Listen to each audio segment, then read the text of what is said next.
Working with the game state, the first thing we're going to do is set up a variable to keep track of our game state. And, well, we will call it game state. And what the game state is it's a way to keep track of what is our program currently doing. What should it be doing? And when we change state, we want to have something different happen. So when the game state is start, at that point we want to put information on screen that welcomes the user to our application, gives them some instructions on what they can look forward to, maybe tells them how to play if we have complex gameplay built into it, but it gives us an opportunity to figure out how that all works out together. We set it up as a string so that we can assign words to it. Now, in some programming language, there are variable type that are called a constant. So we could actually set it equal to a specific value without having to do it as a string and put it in quotes. Processing doesn't have constants built in. There are some constructs we can use where then we can just define it with words. But because we're referencing something that would kind of be like a constant in other languages, the convention for constants is they are in all capital letters. And you will also notice if we look at this, it makes the code really easy to read because that game state value stands out like a sore thumb anywhere in the code by being in all capital letters. So we start out game state, we will set it equal to start. That's our starting value. Now our draw function is done. We will not touch the draw function for the rest of the time. It's done. It clears the background, and then if the game state is start, it calls my start game function. If my game state is play, it calls my play game function. If it's win, it calls win game. If it's lose, it calls lose game. So what's going to happen is we will end up with almost like a stepping through each of these game states. So from start, some event will have to happen, which will allow game state to change to play, and then we'll call the play game function.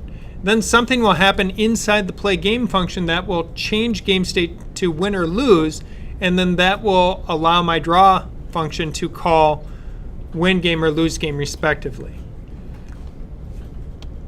Now we will begin with start game. Inside start game, what we want to set up inside start game is to try and get it ready so that it's waiting for the user to do something.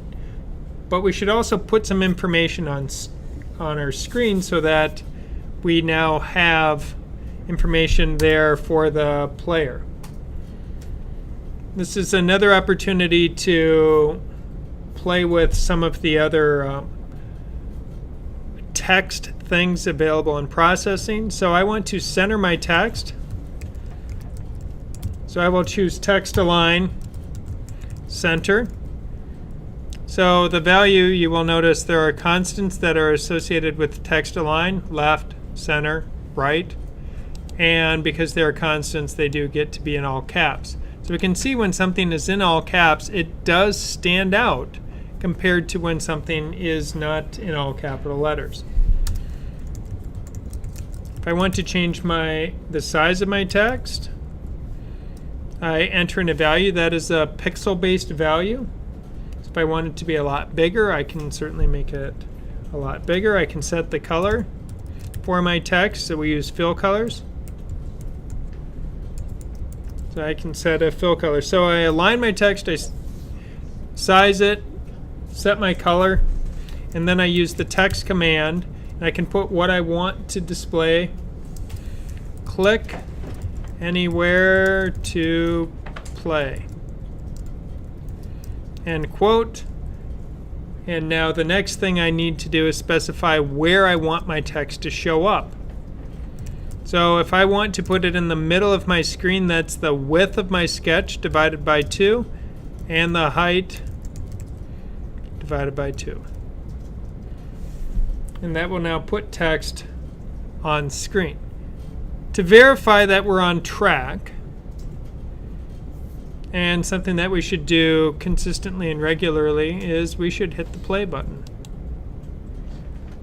When I hit play, we will see that it comes up and says click anywhere to play. Okay, it's working.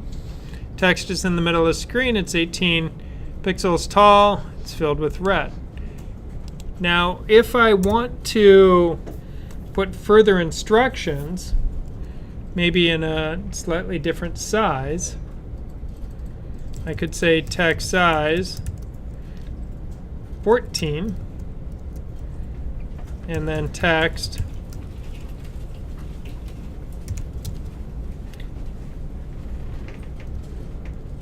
go left to win. And if I want to do a line return, so that I want to put a line break in this line of text, what we can do is we use a /, which is different than the backslash. Backslash is over by shift. / is above the return key, below the delete key. /n. What that does is that puts in a line return, the /n. Go right to lose. End quote. Now I specify where I want it to show up on screen. The text will remain centered because the previous text was centered. So I don't have to re-specify my text alignment. I can specify width, and then I'll say height divided by 2, and I will push it down a little bit more, and I'll say +30. Now if I run the game again, go left to win, go right to lose. Decided I want those to be in a different color as well. So I am going to put those in, let's go,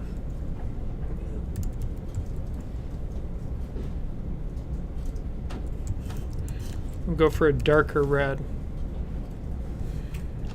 So now it says click anywhere to play. I'm clicking, but it does not play. So we need to figure out how to change that. And what we can do is we can now pick up an event. And the event that we can pick up is going to be pressing the mouse button. And we do it by saying if. So if, inside our parentheses, mouse pressed. And what we're saying is if mouse pressed is true, anytime we're doing a conditional, we don't have to actually say is equal to true. And when we do a comparison, we use 2 equal signs. By default, a conditional says, if you say if mouse pressed, what you're really saying is if mouse pressed is true. So you can do it both ways. It's up to you. So if mouse pressed is true, inside that, we can now change our game state. Say game state is equal to play. If I run my sketch, it says click anywhere to play. If I click, it all disappeared. So right now, game state switched to play. Play doesn't do anything yet, so we need to fix that. So what I can do inside that is I can now set up where I am going to set my fill color to blue.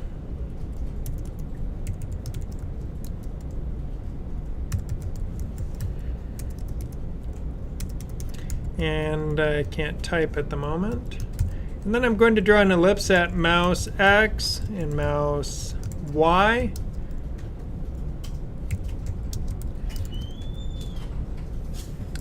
And when I run this and click, let's see, click, now we see that gameplay is doing anything, but It's not a lot of fun game action going on yet, so we still have to work our way through that. Now my instructions on screen say go left to win, go right to lose. So what we could do is we could now check, has the player gone left or right? And we can do that by using a conditional, and we can say if mouse X is less than, I'll just throw out a nice round number like 50. So we have to go a ways over so we won't realize what's happening quite at the beginning. So if mouse X is less than 50, game state is going to be equal to, let's say we said go left to win. So we could be honest and say game state is win.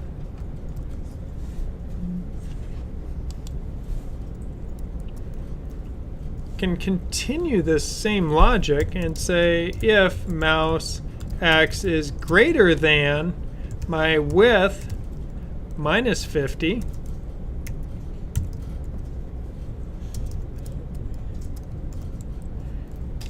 game state is equal to lose. If I test this, I run into the one problem of I don't know.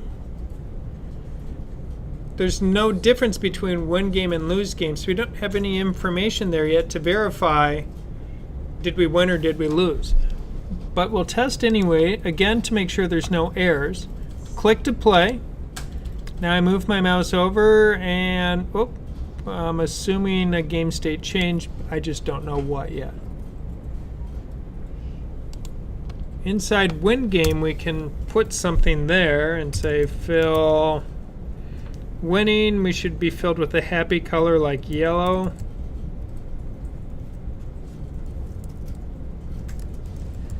So I'm going to paint the whole background with yellow.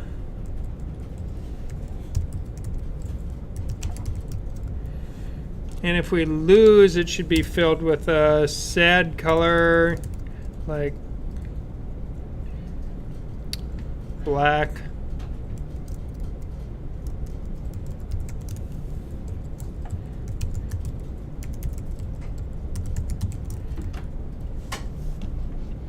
So we're drawing a whole rectangle. We'll put some text on screen, some other instructions, and fun stuff like that. But if I run, okay, yeah, I lost. I'm a loser. It went black. Our game does have a problem in that we can't replay yet. We'll have to figure out how to take care of that. So let's see, and win. So I can win and I can lose. That's nice. So we've proven that we can make that happen. An important point to keep in mind is that game states, what shows up in the quotation marks, is case sensitive. So that if you type in play and it's not all capitals matching what you've established in your main game states, it's not going to work. So it's really important that you define your game states and maintain that capitalization structure. And I would very strongly encourage you to use the all capital letter for game states because that does follow convention and it makes it easy to see it inside your code because we can find those all capital letters fairly easily.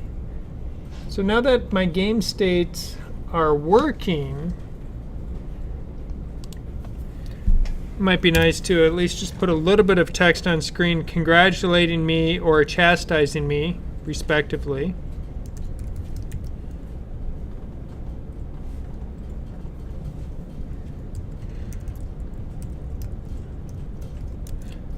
So I will just put some text on screen. Congrats.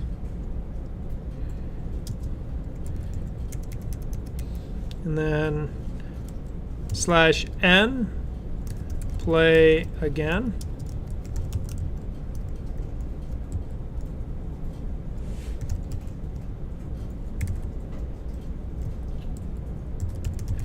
And I'll do it width divided by 2, height divided by 2. Now when we do this, we'll notice that the text is going to the same place, or it's still being text aligned and sized according to my last statement, which was text 14 and text align center. So the center I like, the sizing I don't. So I do want to change that sizing. So text size, I'm going to make it bigger because I feel that it's nice to have it stand out a little bit more. Now it says play again, but we still can't play again yet. So we do have to figure out how we might go about doing that, but first I want to put in some loser text. So I'll copy that, paste it in, say nice job, loser.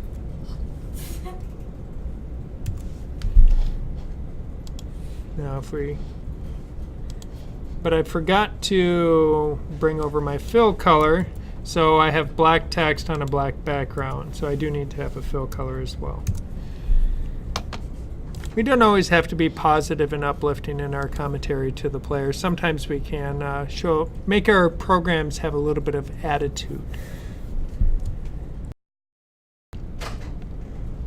To reset our game state, we will notice that just saying game state start isn't really working because it automatically is kicking it over. So I play, I don't really know that I lost. I'm back to the start screen. So it's going too quickly through the loop. So we need to make it stay here.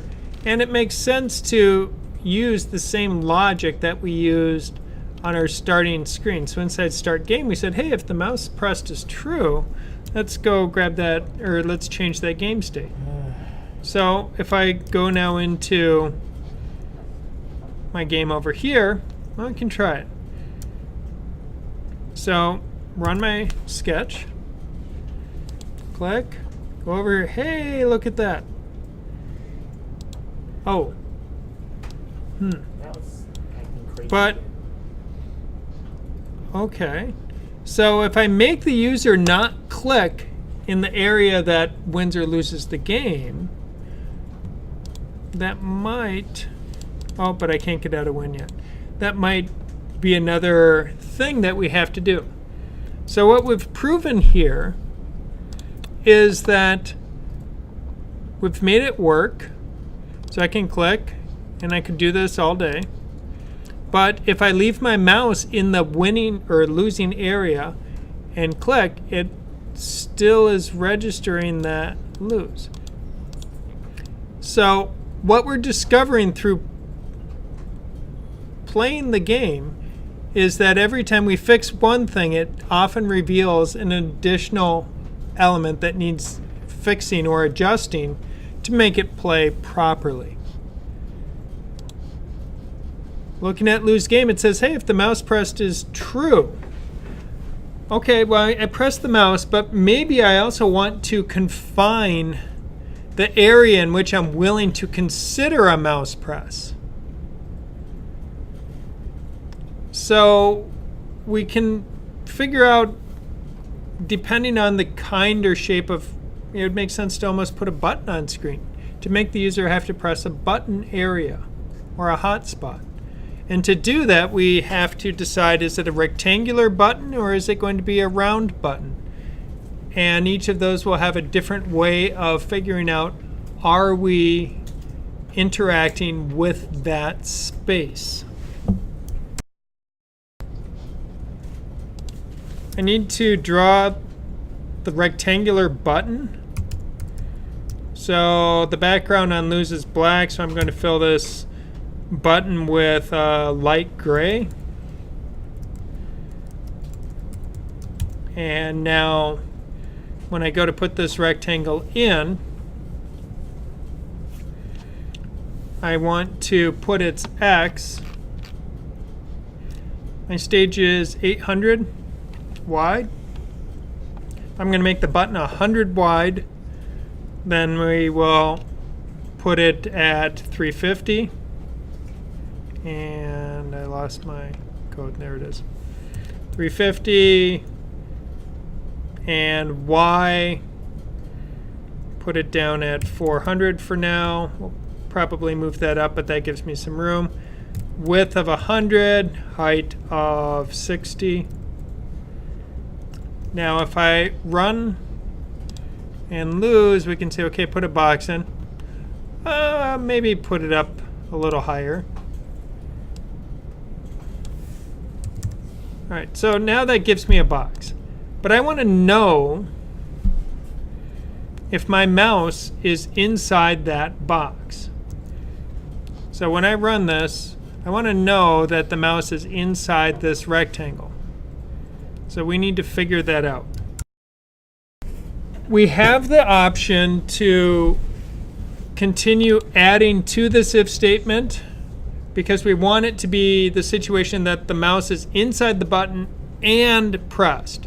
So we can say if I press the mouse, then write a second if to ask if I'm there, or we can use a bunch of ampersands and just start stretching the whole thing out.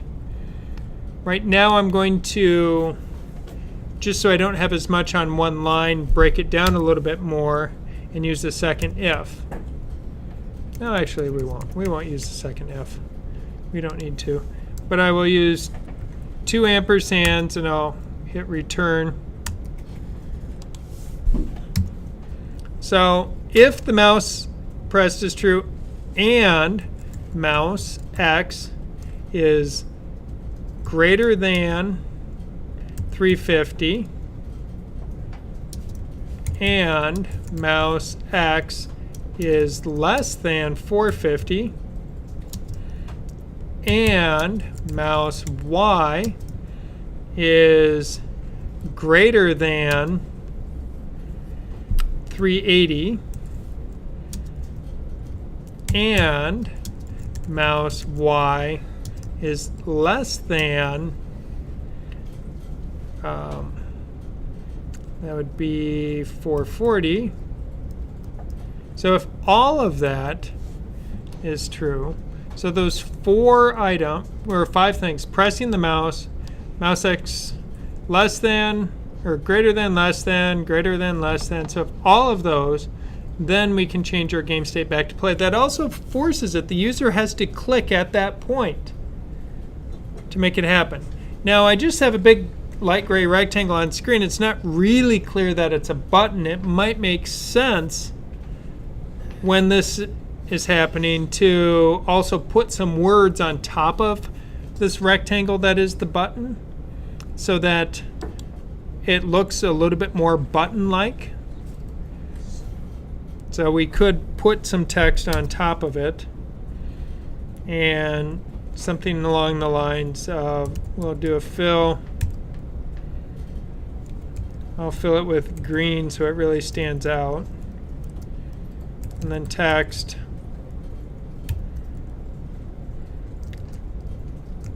Again. And this time we'll put it at width divided by 2 so it's horizontally centered. And then the height, it needs to come down from 380, so we'll try and put it at about 400. Use that as a starting point. Now if I run my sketch again, click, move to the side. All right, need to bring the text down and that green is near impossible to read. But if I click, we can see it did indeed work. Now if I lose the game, if I click anywhere else, I'm clicking outside this box, nothing's happening. It's not until I put my mouse inside the box and click does the game restart. Working with the circle button is a little bit easier in this regard because it's just one point to a circle, so we're just trying to find out the distance from a point. So we'll start out and say if mouse pressed and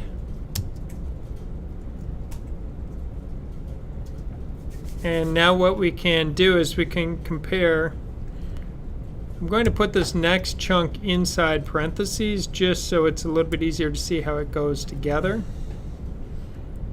And what is going to go in the parentheses is then we'll find out if the distance of mouse X, comma, mouse Y, and then we need a point of where is our circle. Oh, we don't have that button drawn yet. So a little bit premature here is I should have drawn my button first. So I can say fill, we'll use the same boring gray for the button of 200, fill 200. This time it'll be ellipse at width divided by 2, so it's centered left and right. Height, we'll push it down a little bit. So it's 600 tall, so 300 plus, I mean, we can go maybe 360. See how that works. And then give it a size. And we'll specify its height and width or its diameter of 100. That will make a round button.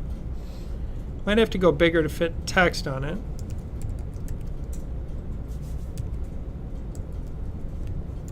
I'll use the same ugly green.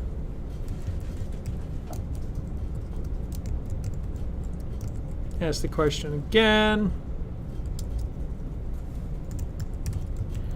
Center it, and I'll try 380.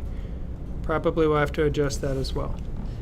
So we know where we drew a circle. We know how big the circle is. We want to know the distance between mouse X and mouse Y, and then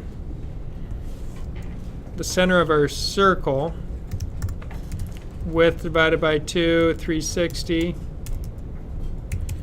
So between the center of that circle and the mouse X, we want to know what is that distance. And we want to know if that distance is less than 50, which is the radius of our circle.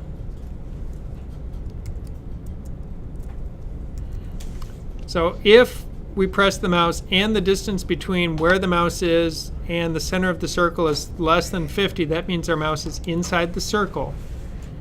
Then we can say game state is equal to play. There sometimes is a rationale to go back to your start screen or a home screen. So after the game ends, to play again, you just dump the player back to the home screen and then they get to start all over again. It really depends on how you want to build your game experience.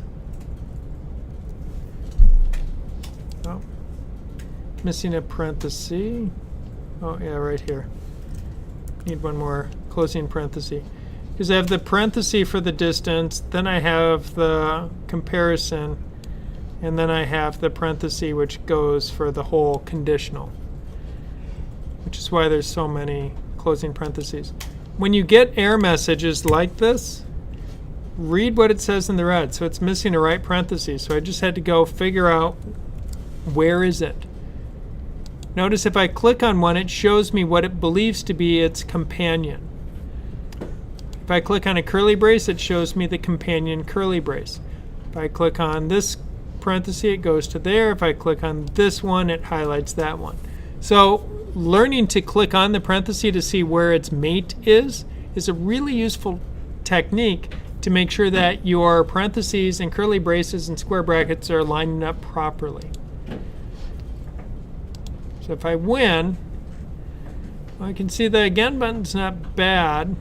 If we just ditch the words play again, just leave congrats and then pull again up a little bit, I think it's going to work.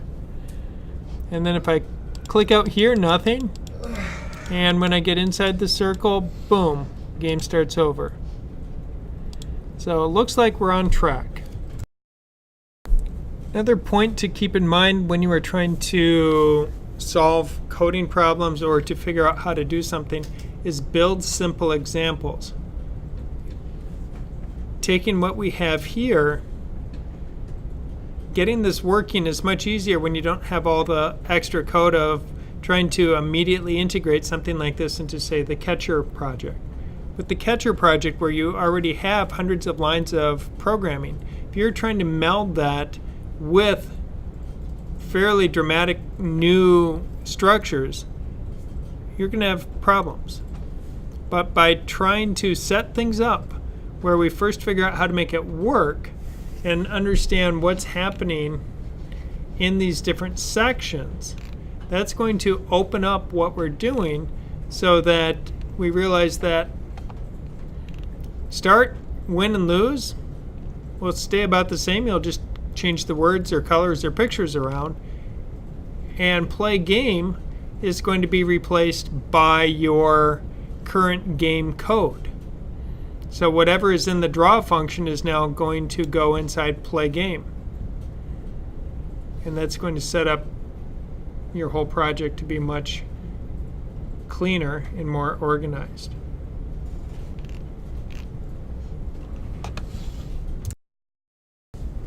With the timer class has been provided. We don't need to touch that. We just get to use it. So you just keep it in your project folder. It's ready to go. We need a new timer. We'll count this one countdown timer. And we will want to keep track of our time left. And it will be an integer because it will be 1 second elements that we're working with. Now this timer, as we set it up in our project,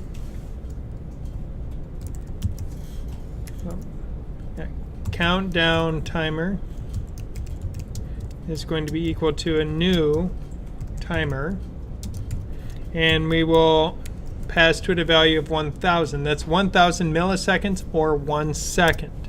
Remembering that our timer will kick off intervals based on how much time we pass into it.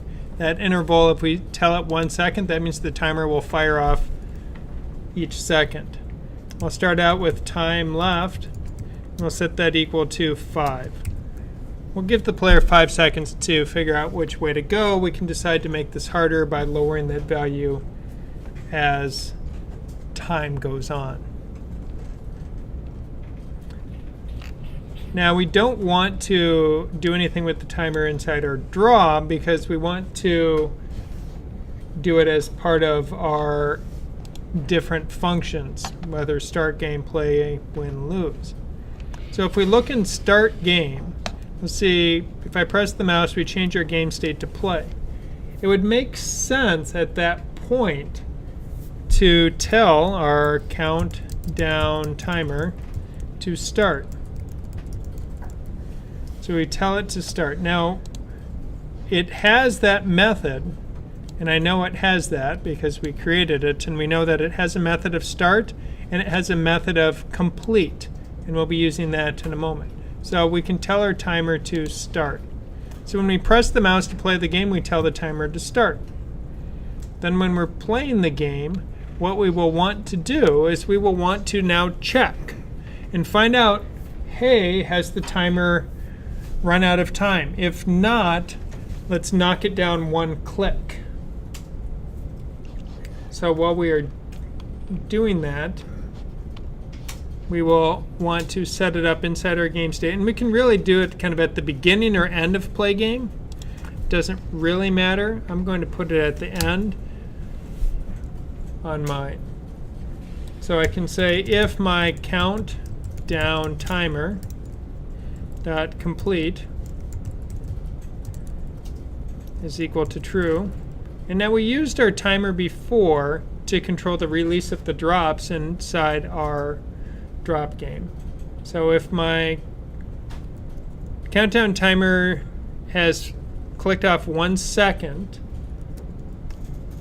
then what we want to say is if my time left is greater than 1, meaning we haven't zeroed out yet. So if time left is greater than 1, I want to tell time left to go down by 1, minus minus. We could also say time left is equal to time left minus 1. Both are okay. They do the exact same thing. And then we tell the countdown timer to start another cycle. So to run for another second. So if the countdown timer has completed 1 second, then it checks to see if time left is greater than 1. If time left is greater than 1, time left drops down by 1, and then we tell the timer to start a new cycle. Else, because we only really have 2 options here, either there's time left or there isn't. And if there isn't time left, then what we are going to say is game state is equal to lose. Now you could have separate lose screens. You could have one for doing the wrong play in the game and one lose screen for running out of time. So that means you would set up an additional kind of game state possibility. So you could do that, or it could just be all the losing methods lead to the same point and all the winning methods will lead to the same point. So this will make it run, and if I run my game 1, 2, 3, 4. Okay, I counted less than. I was counting too slow, but I didn't have anything to clue it in. But notice we don't have a counter showing up on screen. So we saw that it's working. The timer's working, but we just don't get to see that number yet. So that means we need to put it on screen. Well, to make it show up on screen, what we can do is say text align left, text size 14. Now it's a good practice before every group of text that you're showing on screen that you make sure to set all of the values, the alignment, the size, and the color, so that you don't arrive at showing that text after you've done it differently somewhere else, and then you're like, hey, wait, why did my text get all messed up? Fill, I'll just do the timer in red.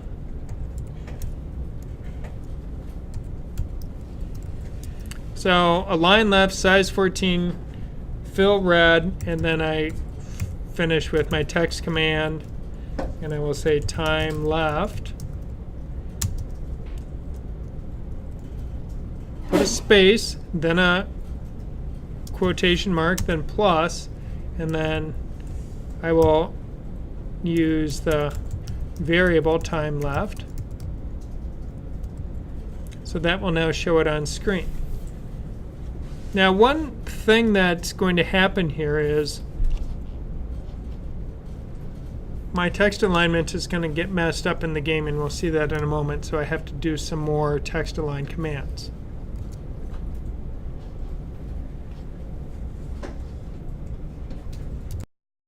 But I forgot to tell the text where it's supposed to show up on screen. I specified what text I wanted, I just didn't say where, and processing was kind enough to give me an error message. So down at the bottom it says, the function text expects parameters like string, float, float. String being the words I'm putting on screen, and float, float representing the X and the Y location where I want the text to show up. So when your project gives you an error message, read what it says. Now I can see my countdown timer working up here. But if you notice, my text, this text is no longer centered, but it is left aligned because that's what I said for showing my time left up at the top. So that means I do want to, where I'm showing my text here, text align center, and we'll want to do that on my loser screen as well.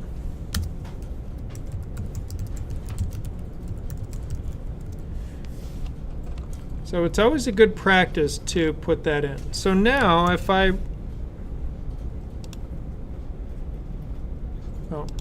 and I used a colon instead of a semicolon, and it's telling me that. It says expecting semi found colon. Whoops, my bad.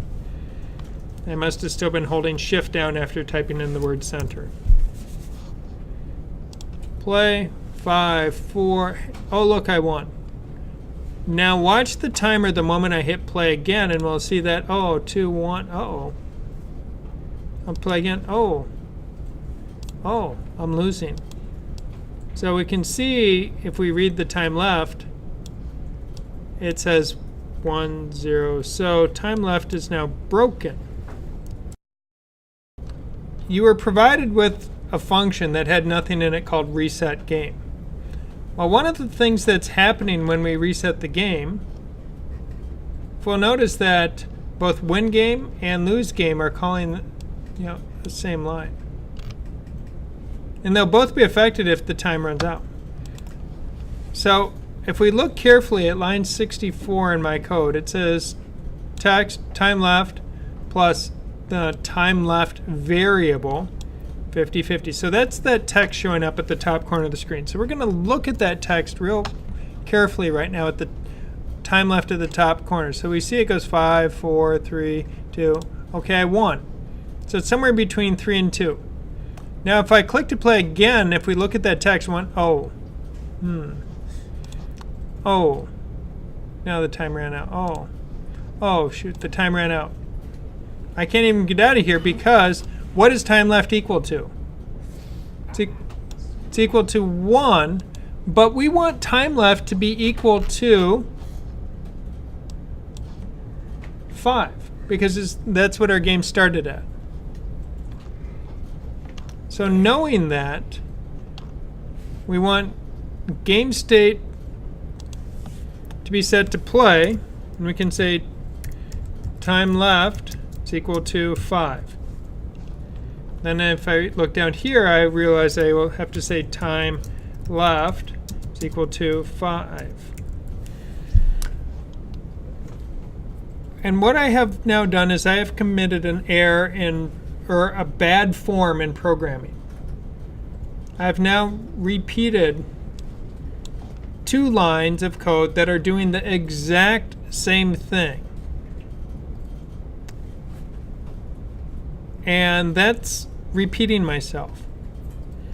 There's a recommended practice when you are programming called dry.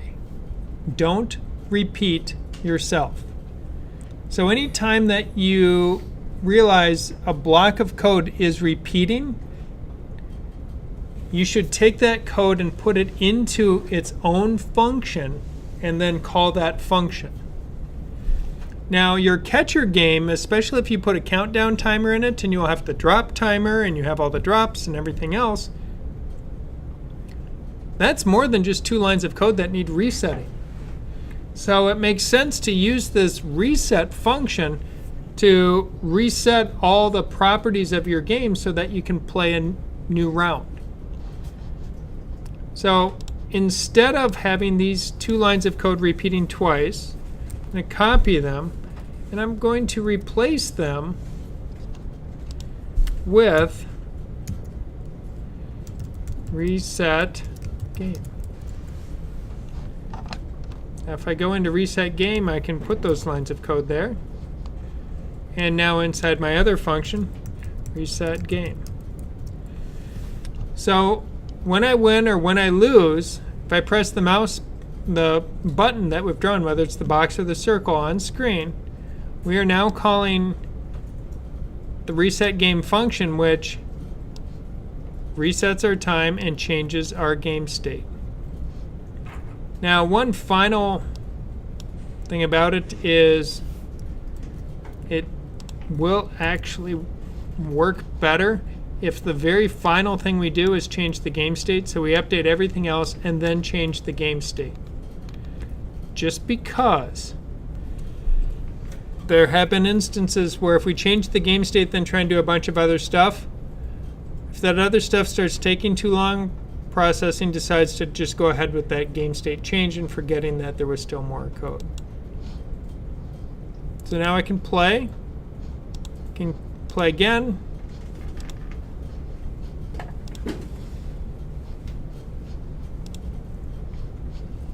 And I'll see.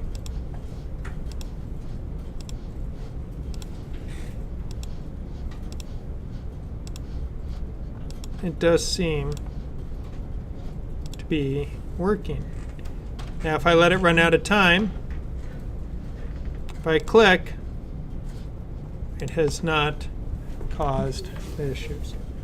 So we are able to reset our game, use a good dry practice of not repeating ourselves. We're able to have winning, losing, resetting, and then playing of the game. If we remember the countdown timer, the timer ended, we go to start and it doesn't restart playing again until it gets the command to do so. And if we look under play game, inside play game, the first thing it did was find out if it was done. And since it had been done, it already took one away before we even started the game. So what we need to do is to start the countdown timer fresh so it's not done when we reset the game. So now I can play, I can win, it's back to 5. I can lose, it's back to 5. I can let the time run out. It's back to 5, win. So now I can't break my game. The timer works, the game resets, and everything appears to work.